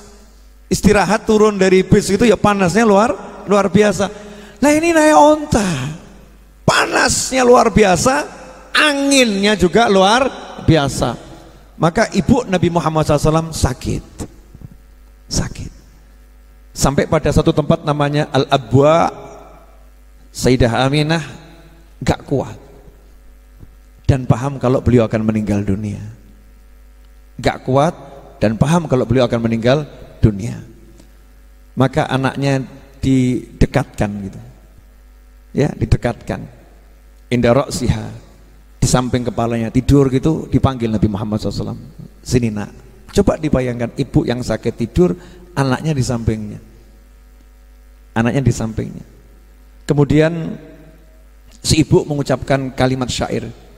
Ya benalladzi min haumatil hamami naja bi'aunil malikil min'ami fudi ghadata dharbi bisihami bimi'atin min ibilin sawami in sahha ma absartu fil manami fa anta mab'uthun ilal anami min 'indi dzil jalali wal ikrami tub'atsu fil hilli wa fil harami tub'atsu bit tahqiqi wal islami dinu abikal barri ibrahami fallahu anhaka anil asnami an la tuwaliha ma'al akwami thumma qalat kullu hayyin mayyit wa kullu jadidin bal wa kullu kabirin yafna wa ana mayyitatun wa dhikri baq wa qad taraktu khairan wa waladtu tuhran thumma matat. Ibu tadi ini Sayyidah Aminah ngomong sama anaknya, duhai putra, semoga Allah memberkatimu, barakallahu fika, baraka fika Allah min hulam. Engkau ini anak yang diberkati oleh Allah Ta'ala, anak yang terselamatkan dari ancaman kematian. Karena ayahnya Nabi Muhammad SAW dulu pernah jadi nazar kakeknya untuk disembelih, ceritanya panjang itu. Kemudian dibayar dengan 100 ekor unta, sehingga batal nazarnya. In sahha ma absartu fil manami, kata Sayyidah Aminah radhiyallahu anha alaihi salam, nak, coba bayangkan ya, nih dalam keadaan sakaratul maut bisa buat seperti ini loh. Di sakaratul maut ngomong fasih, terus nasihati anaknya, dan umurnya 30 tahun saat itu Sayyidah Aminah. Masih muda, umur 30 tahun. Nak, kalau mimpiku benar, fa anta mab'uthun ilal anami, kamu adalah Rasul yang diutus untuk seluruh umat manusia. Min 'indi dzil jalali wal ikrami, yang mengutusmu adalah Allah yang maha agung dan maha mulia. Tub'atsu fil hilli wa fil harami, engkau diutus di seluruh daerah, baik di Mekah maupun di luar Mekah. Tub'atsu bit tahqiqi wal islami, engkau diutus untuk menyempurnakan ajaran-ajaran terdahulu, engkau membawa agama Islam. Dinu abikal barri ibrahimi, engkau diutus membawa agama kakekmu Nabi Ibrahim. Fallahu anhaka anil asnami an la tuwaliha ma'al akwami, Allah telah mencegahmu agar tidak menyembah berhala, maka jangan sekali-kali engkau bersama orang-orang itu ikut menyembah berhala. Thumma qalat, kemudian Sayyidah Aminah berkata, kullu hayyin mayyit, kullu hayyin mayyit, setiap yang hidup pasti mati. Wa kullu jadidin bal, semua yang baru pasti akan menjadi usang. Wa kullu kabirin yafna, semua yang dewasa pasti nanti juga akan hilang. Wa ana mayyitatun, saat ini aku sedang sekarat akan menghadapi maut. Wa dzikri baq, tapi sebutanku, ingatan akan aku akan abadi selama-lamanya. Kenapa? Wa qad taraktu khaira, aku telah meninggalkan seorang putra yang baik. Wa waladtu tuhra, aku telah melahirkan seorang yang paling suci di jagat raya. Thumma matat, kemudian meninggal dunia, nggak bergerak. Ini anak baginda Muhammad SAW nggak pernah pergi. Dalam kandungan ayahnya meninggal, sama ibunya dititipkan ke Halimatus Sa'diyah untuk disusui, sebagaimana kebiasaan orang-orang Mekah, biar anaknya jadi anak yang baik, anak yang seger, anak yang tidak terpengaruh oleh lingkungan. Kemudian kembalikan kepada ibunya, dikembalikan ibunya lagi, cinta-cintanya sama ibunya, sayang-sayangnya, ibunya sayang, anaknya sayang. Diajak sama ibunya, diceritakan dengan bahagia, perjalanan bahagia, pulang bahagia. Di tengah jalan tahu-tahu ibunya sakit, fajah, meninggal mendadak. Ngomong, nak, kamu begini-begini, aku mati, nak. Wasiatnya ibunya, jangan nyembah berhala, jangan seperti orang-orang yang nyembah berhala. Kamu Rasul utusan Allah Ta'ala, meninggal dunia. Sayyidah Aminah. Kira-kira Nabi nangis atau enggak nangis? Nangis. Nangis sejadi-jadinya. Ummi, ummi, ummi. Ummu Aiman, budak Nabi saat itu, mendekap Nabi Muhammad SAW, menenangkan Rasulullah. Tapi namanya anak, punyanya cuma ibu, ibunya meninggal. Ya, nangis, sedih, ummi, ummi itu. Lama gitu.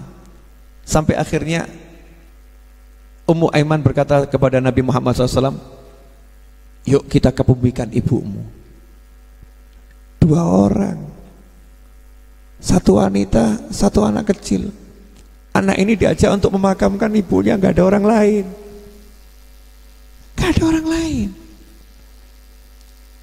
Apa yang dialami Nabi Muhammad SAW nih? Dari kecil. Maka saat itu Ummu Aiman berkata pada Nabi Muhammad SAW, nak, bantu saya menggali liang lahat untuk ibumu. Maka Rasul dengan tangannya yang mulia menggali makam untuk ibunya. Menggali makam untuk ibunya. Rasulullah SAW gali makam untuk ibunya, anak kecil 6 tahun. Setelah itu ibunya dimakamkan.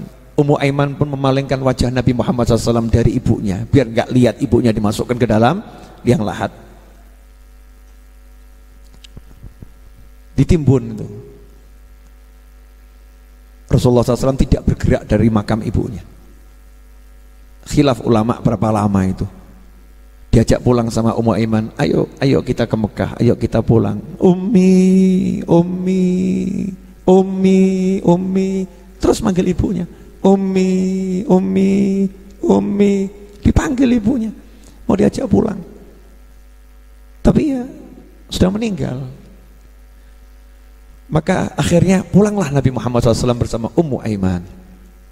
Masuk Mekah. Rasul nggak pulang ke rumahnya karena tahu nggak punya siapa-siapa. Pulang ke rumahnya ada siapa di situ? Ibunya nggak ada, ayahnya nggak ada, kakak nggak punya, adik nggak punya saudara sendiri, wahid, nggak punya siapa-siapa. Maka pergi ke rumah kakeknya Abdul Muttalib. Ketuk pintu rumah kakeknya. Kakeknya bukakan pintu, langsung nanya, aina ummuk, ibumu mana? Coba bayangkan nih, anak yang baru berusaha memperbaiki hatinya, kehilangan ibunya, terus ditanya, aina ummuk? Nangis Nabi Muhammad SAW, nangis. Ummu Aiman berkata, matat ummuh, ibunya meninggal dunia. Dipeluk langsung sama Abdul Muttalib, kakeknya Rasulullah SAW. Aku akan jaga kamu, aku akan jaga kamu, aku akan jaga kamu. Kisah ini 56 tahun kemudian, 56 tahun kemudian, tahun Rasul berusia 62 tahun, Nabi melewati Abwa dan melihat makam ibunya. Rasul minta izin pada Allah Ta'ala untuk ziarah makam ibunya, berziarah. Apa yang terjadi saudara-saudara? Setelah 56 tahun di depan makam ibunya, Nabi Muhammad SAW nangis sejadi-jadinya. Sampai akhirnya para sahabat itu takut. Rasul kenapa ini? Karena diceritakan sama sahabat, air mata Nabi SAW ini nggak berhenti, ngalir deras ke jenggot beliau SAW, ke dada beliau SAW, sampai akhirnya tanah di pemakaman itu di sekitar Nabi SAW basah dengan air mata Nabi Muhammad SAW. Saya mau nanya pada anda semua, setelah dengar semua ini masih tega bilang ibu Rasul di neraka? Masih mau ceramah? Masih mau dibiarkan tuh tayangan-tayangan anda di YouTube meneraka-nerakakan ibu dan ayah Nabi Muhammad SAW? Masih akan mengungkap yang seperti ini? Ikhwani rahimakumullah, itu mengganggu, melukai Nabi Muhammad SAW. Kita sendiri kalau ada orang itu masuk Islam, orang tuanya itu masih non muslim dan meninggal sebagai non muslim, kita nggak pernah menyinggung loh, bapak ibumu mati kafir, nggak ada. Kita nggak mau nyebut-nyebut seperti itu. Betul atau betul? Kita jaga perasaannya, benar atau benar? Kita jaga perasaannya, jangan sampai anak ini sedih, jangan sampai anak ini terluka. Kita jaga perasaannya. Tapi kenapa kepada nabimu kamu nggak jaga perasaan nabimu Muhammad sallallahu alaihi wasallam? Ilmu apa itu yang diajarkan? Maka saya mengajarkan diri saya dan hadirin semuanya. Saya belum pernah ketemu ada manusia yang setelah 50 tahun setelah wafatnya ibunya, setelah wafatnya ayahnya, kemudian ziarah, dia masih bisa merasakan sedih seperti baru saja meninggal ibunya. Cek, orang yang meninggal orang tuanya atau kerabatnya, hari pertama nangis, hari kedua nangis, 30 hari kemudian ziarah biasa saja, tabur bunga pun biasa, hatinya nggak ada rasa nangis lagi, itu nggak ada. Betul atau betul? Nabi Muhammad SAW setelah 56 tahun berdiri di depan makam ibunya, nangis sejadi-jadinya. Artinya apa? Hubungan Nabi dengan ibunya luar biasa.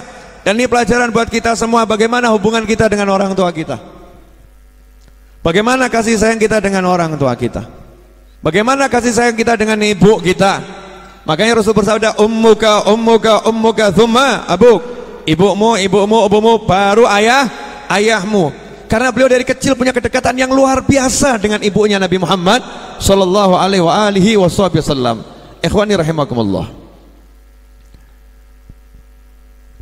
Anak kecil bantu makamkan ayahnya nih. Itu dialami Nabi Muhammad SAW. Berarti Nabi kita ini yang dialami hal kecil atau hal besar? Hal besar. Kenapa dialami hal besar? Karena memang beliau dipersiapkan untuk menjadi pemimpin yang paling besar.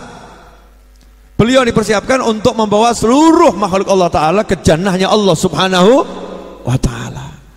Lah kita beruntung jadi umatnya.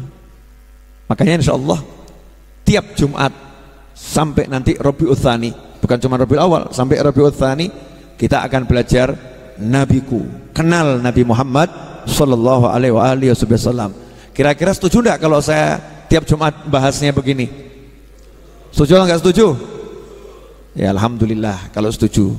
Dan tidak tiap Jumat, insya Allah saya akan sering upload di YouTube di luar majelis Ar-Raudhah, di luar kajian ini, entah dari jalanan, entah dari mana, saya akan upload sepenggal kisah Nabi Muhammad sallallahu alaihi wasallam. Nah, satu hal yang mungkin terlewatkan dari kita selama ini, kita menganggap Rasul baru pergi ke luar negeri atau keluar kota umur 12 tahun. Ya, ternyata umur 6 tahun Rasul udah jalan dari Mekah ke Madinah, dan perjalanan itu beratnya luar biasa. Perjalanan di mana beliau kehilangan ibunya tercinta Sayyidah Aminah radhiyallahu anha. Kalau Sayyidah Aminah tidak selamat, maka tidak ada manusia yang selamat. Gak ada manusia yang selamat. Kalau Rasul ibunya nggak selamat, masa ibunya orang lain akan selamat? Nggak akan selamat. Maka jangan berkata yang buruk tentang orang tua Nabi Muhammad sallallahu alaihi wasallam. Dan alhamdulillah, saya bersyukur berhasil nggak nangis. Nah, kalau saya tadi ikut nangis repot. Berjuang untuk nggak nangis itu lebih berat daripada membiarkan air mata mengalir. Ya, udah toh nangisnya. Bu, udah ya. Yang mau masuk Islam tadi mana? Malam ini ada yang mau masuk Islam, ibu dan anaknya. Ada di mana? Sudah datangkah beliau-beliau? Ada. Mas Roni, tolong mic wirelessnya dibawa ke atas Mas Roni, biar maju ke depan. Maju ke depan tapi di atas ya, tetap di atas aja biar maju ke depan. Sallallahu ala Muhammad, sallallahu ala Muhammad, udhkuru salat ala nabi. Insyaallah ya. Tolong mic-nya diserahkan di atas tadi, sudah ada. Coba dicek. Yang mana Bu? Yang beliau berdua aja, insyaallah. Asmonipun sinten Bu? Anak namanya Milenia, Ibu Endang. Masya Allah, alhamdulillah. Mic-nya sudah belum? Ini udah Beb. Udah, tolong diserahkan biar cepat. Oh, sudah ya Bu ya. Gantian ya Bu ya. Ibu dulu ya. Tirukan saya. Ya. Asyhadu Asyhadu alla ilaha Asyhadu alla ilaha illallah wa asyhadu wa asyhadu anna Muhammadan anna Muhammadan Rasulullah. Rasulullah. Aku bersaksi Aku bersaksi tidak ada Tuhan kecuali Allah, tidak ada Tuhan selain Allah, dan aku bersaksi bahwasannya Baginda Muhammad adalah utusan Allah. Semoga Allah Ta'ala menjadikan keimanan ibu dan keimanan kami semua langgeng selama-lamanya. Amin. Dan kita semua diberi anak keturunan ila yaumil qiyamah yang beragama Islam semuanya. Amin. Dan kelak kalimat ini menjadi pembela kita di dalam perjalanan menuju Allah Subhanahu wa Ta'ala, sehingga kita semua selamat sampai surganya Allah Ta'ala. Amin, Allahumma amin. Sekarang anak ibu ya, Dek milenia. Ya. Asyhadu an la ilaha Asyhadu an la ilaha illallah wa asyhadu anna Muhammadan Rasulullah. Aku bersaksi tidak ada Tuhan kecuali Allah, dan aku bersaksi bahwasannya Baginda Muhammad adalah utusan Allah. Semoga Allah Ta'ala menjadikan kesaksian dan syahadat Dek milenia dan ibunya dan kita semua langgeng ila yaumil qiyamah. Mudah-mudahan kita dicatat orang-orang yang bisa terus syahadah baik di dunia ini maupun di akhirat nanti, dan terkhusus saat sakaratul maut nanti. Semoga Allah Ta'ala mudahkan kita mengucapkan la ilaha illallah Muhammadur Rasulullah SAW. Dan semoga anak-anak kita, keturunan kita sampai hari kiamat semuanya beragama Islam. Dan semoga Allah Ta'ala berikan hidayah ini kepada siapapun yang berada di jagat raya ini. Semoga Allah Ta'ala bukakan hati-hati yang tertutup. Semoga Allah Ta'ala bukakan hati-hati yang tertutup. Semoga Allah Ta'ala turunkan hidayah ke negeri ini. Kepada beliau-beliau yang belum mendapatkan hidayah, semoga mendapatkan hidayah. Yang telah mendapatkan hidayah agar tetap dalam hidayah. Dan semoga Allah Subhanahu wa Ta'ala panjangkan umur kita semua dalam kebaikan, kenikmatan, ketaatan, ketentraman, kebahagiaan dan kekayaan. Dan semoga Allah Ta'ala akhiri kelak usia kita dengan husnil khatimah.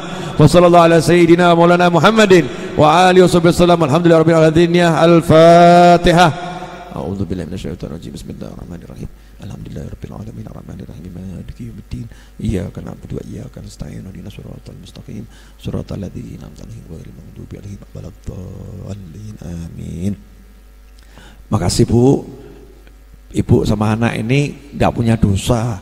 Jadi saya dan teman-teman didoakan ya biar dapat berkah, rahmat dan ampunan terus. Makasih. Kalau pengen ngaji di sini terus datang saja ke sini. Terus ibu-ibu yang di atas kalau mau kasih hadiah, beliau-beliau kasih hadiah. Nanti ya selesai makan samperin kasih hadiah. Ya biar kita dapat berkah juga ya, kasih hadiah. Apa yang bisa dihadiahkan terserah. Jazakumullah khairan. Permohonan doa untuk Ananda Novita Fauziah dan Ibu Daryem dan semua yang telah meninggal dunia. Semoga diletakkan rohnya di alam barzah sana bersama para nabi, para siddiqin, para syuhada dan para sholihin. Dan semoga Allah Ta'ala jadikan kita semua hidup dalam usia panjang, dalam kenikmatan, ketaatan, keridhaan, kebahagiaan, dan kelak diakhiri dengan husnil khatimah. Al-hadini al-Fatihah. A'udzu billahi minasyaitonir rajim. Bismillahirrahmanirrahim. Alhamdulillahirabbil alamin arrahmanir rahim maliki yaumiddin iyyaka na'budu wa iyyaka nasta'in ihdinas siratal mustaqim siratal ladzina an'amta 'alaihim ghairil maghdubi 'alaihim waladdallin amin. Pengumuman dari saya ada dua. Yang pertama tentang santri weekend. Alhamdulillah santri weekend ini sebulan minimal dua kali kami selenggarakan. Malam ini ada santri weekend dan Jumat depan juga ada santri weekend, insya Allah. Nah teman-teman yang sudah mendaftar, saya harapkan datang gitu.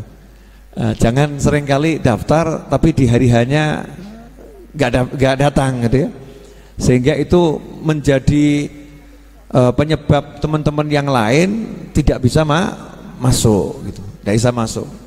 Jadi kalau emang daftar usahakan datang, kecuali memang betul-betul berhalangan.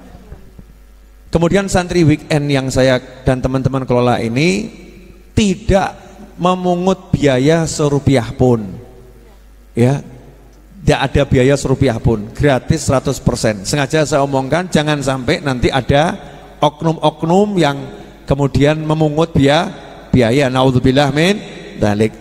Santri weekend di Majelis Ar-Raudhah 100% gratis. Yang bayarin siapa? Yang bayarin adalah teman-teman saya di dunia maya maupun di dunia nyata. Ini banyak yang transfer 10.000, 15.000 untuk pembangunan Majelis Ar-Raudhah, untuk pelunasan tanah. Ya, itu juga kita gunakan untuk kegiatan Majelis Ar-Raudhah. Dan juga dari hasil kerja saya jualan buku. Ya, jualan buku dan jualan saya. Paham enggak jualan saya? Nah, tapi nggak laku-laku. Kalau jualan buku alhamdulillah laku. Dan jualan baju serta menjual yang bisa dijual. Kadang-kadang handphone saya jual. Ya kadang-kadang Ustadz Iis mau dijual ya nggak laku ya. Dia ngomong saya nggak laku, Beb, tolong jangan dijual. Artinya hasil kerja orang banyak ya. Nah, ini santri weekend diselenggarakan alhamdulillah. Malam ini santri putranya sudah saya tempatkan di asrama putra yang belum jadi. Ya, asrama putra yang belum jadi. Lantai satunya udah bersih, sementara saya kasih karpet biasa dulu ya sama bantal. Santri putra saya taruh di situ. Untuk apa? Menunjukkan keseriusan Majelis Ar-Raudhah. Kami beli tanah untuk dibangun untuk dipakai. Betul? Nah, maka beli tanah walaupun belum lunas, alhamdulillah diizinkan dibangun. Dibangun walaupun belum selesai, alhamdulillah udah bisa dipakai. Hari Selasa sore saya bilang sama teman-teman saya, kita akan buat kamar mandi 5, Jumat harus jadi. Alhamdulillah 5 kamar mandi yang sudah jadi di asrama putra itu mulai dibangun Selasa sore ya, siang menjelang sore. Kok bisa jadi 5 hari? Itulah keajaiban teman-teman saya. Ya, ilmunya moh mikir. Ya, pokoknya gerak dan kerja. Maka teman-teman santri yang nanti tidur di sana, kalau memang masih seperti itu, ya silahkan dikritik. Bib, tempat tidurnya nggak enak. Sudah saya jawab. Paham ya? Kok nggak seperti santri putri, Bib, ada kasurnya. Sudah saya jawab. Bib, kok nggak ada dipannya? Sudah saya jawab. Saya pengen tempat itu diberkatin jenengan. Mudah-mudahan bulan ini saya punya kewajiban bayar tiap bulan kan 500 juta paling tidak ya. Mudah-mudahan berkat jenengan tidur di situ, malaikat-malaikat gak tego sama saya. Malaikat akan Allahumma lunasno, Allahumma lunasno. Ya, insyaallah lunas. Itu namanya ilmu mancing tingkat tinggi. Yang saya kasih judul jangan ikhlas. Ya jangan ikhlas. Jadi ada niatan, itu saya nggak ikhlas. Ya, tapi istilah saya ya, itu niatannya biar berkat amal yang kecil ini nanti muncul amal-amal lain yang jauh lebih besar. Itu yang pertama. Kemudian pengumuman yang kedua, insya Allah bulan November, tanggal berapa saya belum putuskan, saya akan launching buku terbaru judulnya Arba'in 40 Syarah Arba'in An-Nawawiyah. Harga bukunya 100.000 rupiah, tebelnya 200 halaman lebih. Silahkan nabung dari sekarang dan niatkan beli buku jangan 1, kalau bisa 10 sekalian. Nanti jual lagi, maksud saya begitu. Ya nanti jual lagi. Nah, saya pengen buku itu laku sebanyak mungkin karena uangnya digunakan untuk melunaskan tanah, untuk ngurusi majelis, ya. Dan biar manfaatnya tersebar luas. Yang ketiga, saya mau ngajak Anda semua melunaskan tanah itu secepat mungkin. Kira-kira mau atau nggak mau? Ya, caranya gampang. Yang bisa doa pakai doanya. Allahumma lunasno, Allahumma lunasno. Jangan sepelekan doamu loh. Saya aja percaya sama doamu kok, kamu nggak percaya sama doamu. Ya, yang bisa doa, doa. Yang bisa ajak-ajak temennya, ajak-ajak temennya. Saya cuma kasih gambaran, kalau Anda satu orang bisa ngajak 10 orang, satu orang bisa ngajak 10 orang, dan satu orang itu 10.000 rupiah saja. Ya, 10.000 rupiah dalam 2 bulan nyelengi 10.000. Gampang atau susah kira-kira? 2 bulan atau sebulan nabung 10.000, terus ngajak temennya 10 orang, jadinya berapa itu? 100.000. Kalau masing-masing yang hadir di sini dan yang nonton tayangan ini ngajak temennya, yang ngajak tuh temennya, kemudian nanti kita kumpulkan bareng-bareng di rekening yang sudah saya share, insya Allah gak sampai sebulan lunas. Insya Allah gak sampai sebulan lunas. Kalau udah lunas mau ngapain, Bib? Kalau udah lunas berarti Habib Novel Al-Idrus sudah harus beli tanah yang baru lagi. Loh ya masuk mandek. Orang tuh harus terus bergerak. Cita-cita saya umur 50 tahun, kalau panjang umur fitatilah saya walafiah insyaallah. Saya udah janji umur 50 tahun saya tidak akan ceramah keliling. Saya nggak akan ceramah keliling. Tetap ada keliling dalam 1 bulan mungkin cuma 5-6 kali. Mungkin cuma 5-6 kali. Selebihnya saya akan duduk di Majlis Ar-Raudhah, saya akan ngajar di sini, saya akan baktikan hidup saya di tempat ini. Dengan santri weekend yang tadinya 2 pekan sekali, nanti akan jadi setiap pekan santri weekend. Nantinya akan seperti itu. Kemudian yang mau belajar sama saya bareng-bareng dengan jenengan semua harus punya kuota. Paham? Atau nebeng wifi kelurahan. Nanti belajarnya lewat YouTube atau medsos. Saya nggak tahu nanti umur saya 50 tahun kalau masih hidup itu medsosnya bentuknya apa, nggak paham ya. Mungkin bukan lagi YouTube tapi novel tube. Oh, cita-cita kan harus tinggi. Jangan nanggung ya. Siapa tahu udah punya media sendiri nanti waktu saya umur segitu. Insya Allah kita akan bareng-bareng belajar. Kenapa? Saya pengen duduk dari sini bisa masuk ke rumah setiap orang dan bisa jadi teman banyak orang. Dan saya paling senang kalau ada orang yang ngomong ke saya, Habib, jenengan obat stres saya. Masya Allah, berarti teman saya orang-orang stres. Teman saya orang-orang stres. Dan teman-teman saya udah paham, Habib, kami tahu SOP-nya kok. Apa SOP-nya? Dilarang curhat sama Habib Novel. Wah, bagus, alhamdulillah. Jadi nggak curhat, tapi sama-sama belajar. Belajar itu menyembuhkan. Orang kalau mau belajar nanti akan sembuh. Datang majelis itu akan sembuh. Jangan bingung sama masalah A sampai Z. Lihat tuh Nabi Muhammad SAW dari kecil seperti itu, besarnya dari manusia yang luar biasa. Kamu jangan bilang itu kan Nabi Muhammad, itu Rasulullah. Selesai kalau begitu. Uswatun hasanah, suri teladan. Kita ambil teladannya. Beliau pantang menyerah SAW, beliau pantang mundur SAW, beliau maju dan menatap masa depan dengan penuh keyakinan akan janji ibunya. Fa anta mab'utsun lil anami.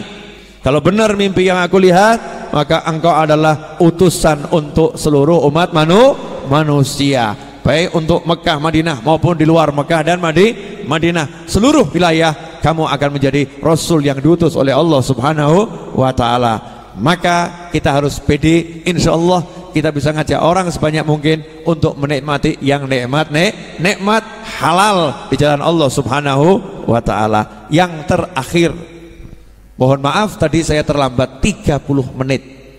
Saya janji jam 8 saya mau ceramah. Keterlambatan dikarenakan karena semir belum kering. Ya, semirnya belum kering, yaitu penyebab keterlambatan. Menunggu semir betul-betul jadi, biar nanti tampak agak ya sedikit naik sekian persen ya, maka terjadi keterlambatan 30 menit. Dan itu menguntungkan karena sholawat munjiah dibaca selama 30 menit, sehingga Ustadz Is tadi merasa bahagia, tidak ngajar tapi baca munjiah. Itu cita-cita yang beliau dambakan. Jelas semuanya? Nah, insya Allah yang pengen, tadi kan saya singkat kajiannya ya, yang pengen detailnya besok pagi insya Allah akan saya jelaskan lewat YouTube. Santri weekend di aula Majelis Ar-Raudhah, ruangan full AC, karpet mewah yang menyenangkan dan minuman yang asyik. Nanti kita ngobrol bersama, yang lain nggak boleh ikut ya. Yang lain cukup dari YouTube. Kita akan bermesra-mesraan menikmati majelis bersama-sama. Jelas semuanya? Saya ini nggak mau berhenti, repot ini. Maunya ngomong terus. Super terakhir, saya minta maaf malam ini saya nggak bisa nemui tamu-tamu lama. Saya bisa nemuin cuman sebentar, insya Allah. Karena saya mau duduk di depan komputer terus mengerjakan 40, yaitu penjelasan hadits Arba'in An-Nawawiyah. Biar bukunya cepat jadi dan manfaat. Mumpung saya lagi bergairah, ya bergairah nulis. Satu contoh.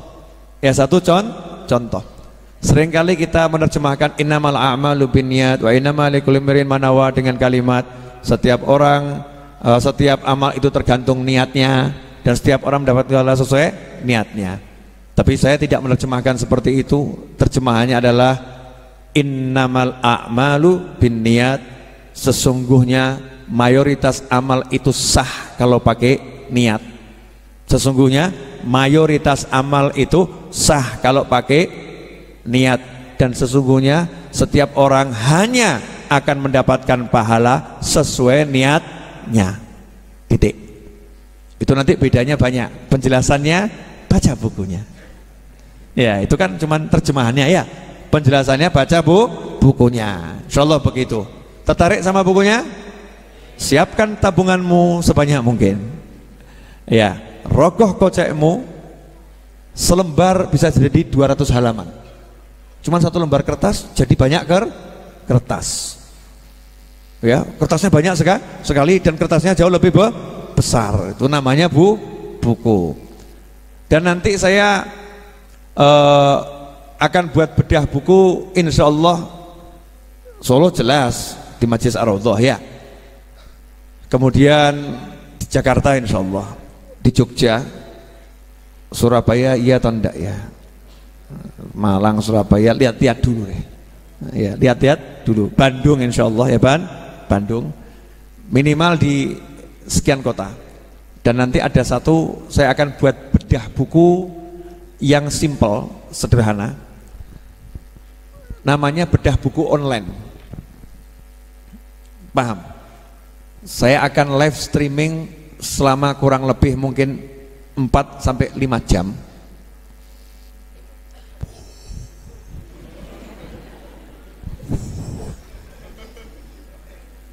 Saya ngomong serius ini. Live streaming 4-5 jam akan bedah isi buku itu. Nah, jadi nanti kalau yang nggak beli bukunya rugi. Karena nanti nyimaknya bingung. Ya, saya bilang di halaman sekian, dia nggak punya bukunya rugi. Ini namanya teknik iklan akhir zaman. Nggak pakai mikir. Bu, udah lapar?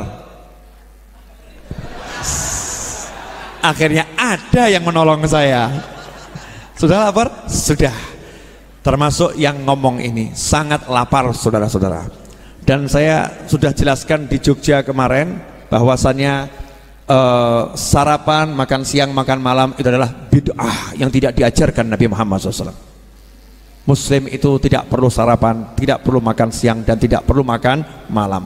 Muslim makannya unlimited, tidak terbatas. Makan yang syar'i dan tidak bid'ah adalah kalau lapar kamu makan. Kalau lapar kamu makan. Maka ketika lapar kamu tidak mau makan, maka itu melanggar ilmu makan. Ya, kan sahabat berkata, kami ada satu kaum kalau lapar kami makan dan belum kenyang kami berhenti. Maka nanti ibu-ibu bapak makanlah, tapi berhentilah sebelum kenyang. Waduh, repot ini ya. Jangan belajar depannya toh.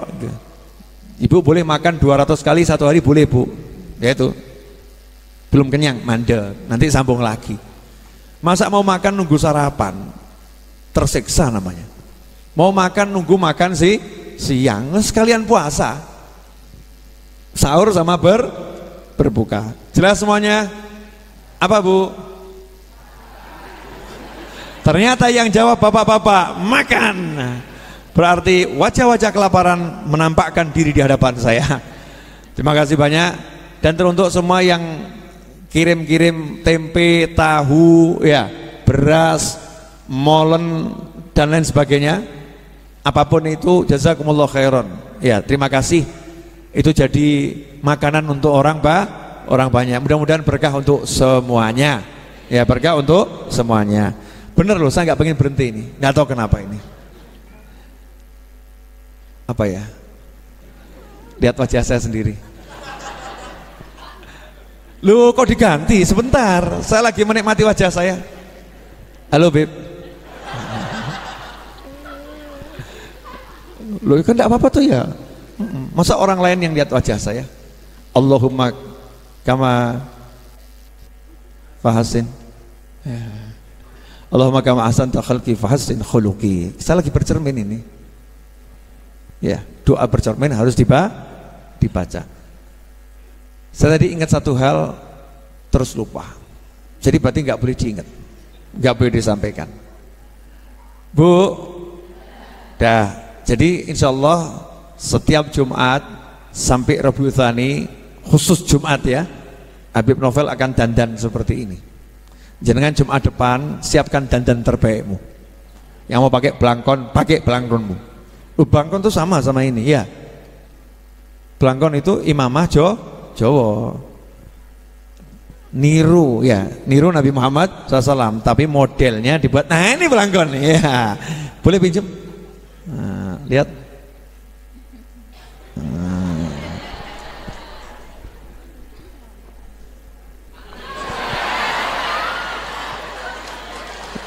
Ajib ya.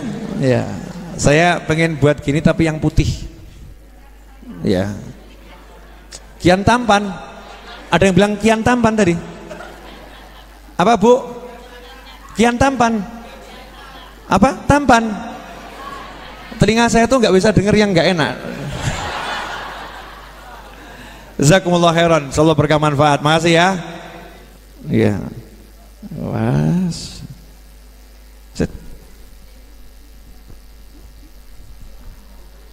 Itu namanya ilmu melepaskan mumet.